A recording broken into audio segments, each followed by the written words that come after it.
నమస్తే మిత్రులారా, నేను మీ శ్రీనివాస్ చౌహాన్ అడ్వకేట్. మిత్రులారా, వారసత్వపు ఆస్తులను బాగా పంపిణీ చేసుకున్న తర్వాత తండ్రి మరియు అతని యొక్క కుమారులు కుమార్తెలు బాగా పంపిణీ చేసుకున్న తర్వాత తండ్రికి వచ్చినటువంటి వాటాని తండ్రి ఎవరికైనా వీలునామా రాసుకోవచ్చా, తండ్రి అమ్ముకోవచ్చా, ఆ తండ్రికి తనకు వచ్చినటువంటి వాటా మీద సర్వ హక్కులు ఉంటాయా? సో మిత్రులారా, మన దేశంలో హిందూ వారసత్వపు చట్టం 1956 అమలులో ఉన్నది.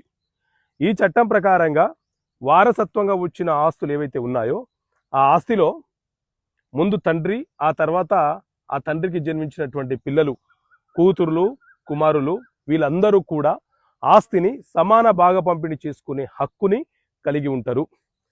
సో తల్లిదండ్రులు బ్రతికి ఉన్నప్పుడే ఆస్తులను బాగా పంపిణీ చేసుకున్నప్పుడు ఆ తల్లిదండ్రులకు కూడా ఒక వాటా ఆస్తి వస్తుంది.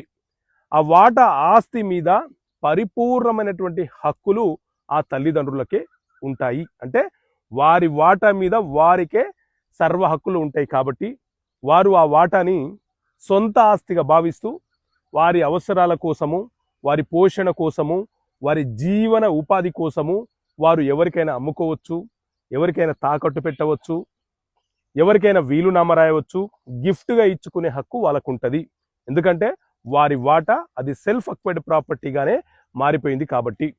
కాబట్టి ఒకవేళ ఆ తల్లిదండ్రులకు వచ్చిన ఆస్తి వాళ్ళు ఎవరికి ఇవ్వకపోతేనే తిరిగి ఆ ఆస్తి, వారి వాటా ఆస్తి, తల్లిదండ్రుల వాటా ఆస్తి వారసులకు సమానంగా బాగా పంపిణీ అవుతుంది.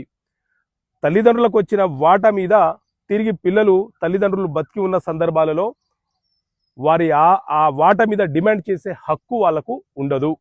ఓకే మిత్రులారా, థ్యాంక్ యూ. జై హింద్.